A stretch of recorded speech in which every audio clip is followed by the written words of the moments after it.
আসসালামু আলাইকুম রহমতুল্লাহ। আশা করি সকলেই ভালো আছেন। সো আজকে আমরা যাচ্ছি কক্সবাজার। আমরা আজকে হচ্ছে অপহরণ নিয়ে একটা ইসলামী সঙ্গীত বাইর করতেছি। সো আমরা স্টুডিওর উদ্দেশ্যে রওনা দিলাম। এখন আমরা লিঙ্ক রুটের থেকে হচ্ছে বাজারঘাটার দিকে উদ্দেশ্যে রওনা দিচ্ছি। সো অনেক বেশি ভালো লাগতেছে, জীবনের ফার্স্ট টাইম আজকে আমরা স্টুডিওতে যাচ্ছি এবং জীবনে কখনো আমি ইসলামী সঙ্গীত গাইও নাই এবং কখনো চেষ্টাও করি নাই। সো অবশেষে আলহামদুলিল্লাহ আমরা স্টুডিওর মধ্যে চলে আসলাম অনেকক্ষণ পরে। এই স্টুডিওটা হচ্ছে একদম নতুন উদ্বোধন করছে, হয়তো বা জামাতের যারা আছে জামাতের সংগঠনটাই করলো। সো আমি একটু প্র্যাকটিস করতেছি, একটু জীবনের ফার্স্ট টাইম হেডফোন দিলাম। সো স্পিকারের সামনে গেলাম, তো সাইমন বলতেছে আমি নাকি পারবো না। তো আমার সাহস ছিল, যেহেতু আমি ক্যামেরার সামনে কথা বলি। সো আমি বললাম যে ইনশাল্লাহ হবে না, আমি অবশ্যই পারবো, আমার আনইজি ফিল লাগবে না। এখন একটু একটু বইও লাগতেছে। সো দেখেন আমরা তিনজন হচ্ছে বসলাম একটু প্র্যাকটিস করার জন্য। অ্যান্ড ভাইটা হচ্ছে অসাধারণ, অনেক ভালো মনের একটা মানুষ। উনি উনি আমাদেরকে অনেক সুন্দরভাবে প্র্যাকটিস করাচ্ছে, আপনারা দেখতে পাইতেছেন।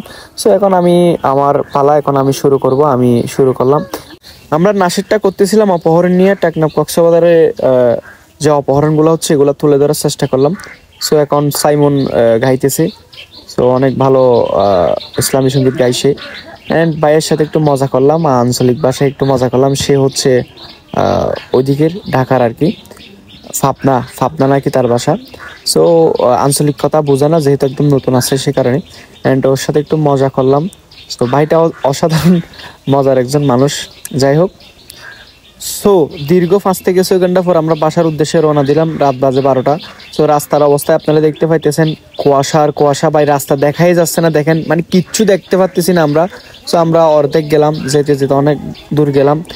দেখি যে ভাই আর সম্ভব না, আমার চোখ মুখ সব বন্ধ হয়ে গেছে গা, চোখে কিছু দেখতে পাই না, নিঃশ্বাস ফেলতে পারতেছি না, এমন একটা অবস্থা হয়ে গেল। সো আর যাইতে পারলাম না। অ্যান্ড সারা রাত বিচে কাটাই দিলাম। অ্যান্ড এখন সকালবেলা দেখেন, সকালবেলার ভিউটা অসাধারণ ভিউ। অ্যান্ড বাই কক্সবাজার হোটেলও পাইলাম না ওইখানে, যেহেতু শুক্রবার ছিল সেদিন, সে কারণে হচ্ছে গেস্ট ওইখানে অনেক মানুষ বিচের মধ্যে রাত কাটাই ফেলছে, সেম আমাদের মতোই। অ্যান্ড দেখেন মানে সকালবেলাও অনেক কুয়াশা, রাত্রেবেলা যে এমন কুয়াশা ছিল যাইতে পারি না, এখনো কুয়াশার প্রবলেম হচ্ছিল, তাও আস্তে আস্তে যাইতেছি। এবং ভিউটা অসাধারণ ভিউ, খুবই ভালো লাগতেছে আলহামদুলিল্লাহ। অ্যান্ড এ হচ্ছে বিষয় আর কি। সো সবাই দোয়া করবেন, আসতেছে ইনশাল্লাহ খুবই শীঘ্রই আমাদের নাসিরটা। অ্যান্ড কিছুক্ষণ আসার পরে দেখি যে ভাই এখানে বড় ট্রাক একটা অ্যাক্সিডেন্ট করলো। কুয়াশার কারণে, কুয়াশাই হচ্ছে রাস্তা ভিজা ভিজা মতো হয়ে গেছিল, সে কারণে রাস্তার অবস্থা খুবই ভয়াবহ।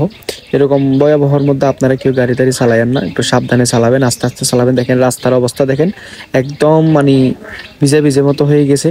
সো অনেক রিস্কি আর কি, গাড়ির মানি হচ্ছে রিস্ক। সো আলহামদুলিল্লাহ ড্রাইভারের কোনো কিছু হয় নাই, দেখে খুবই খারাপ লাগলো। সো সবাই সাবধানে গাড়ি চালাবেন। আল্লাহ হাফেজ, আসসালামু আলাইকুম।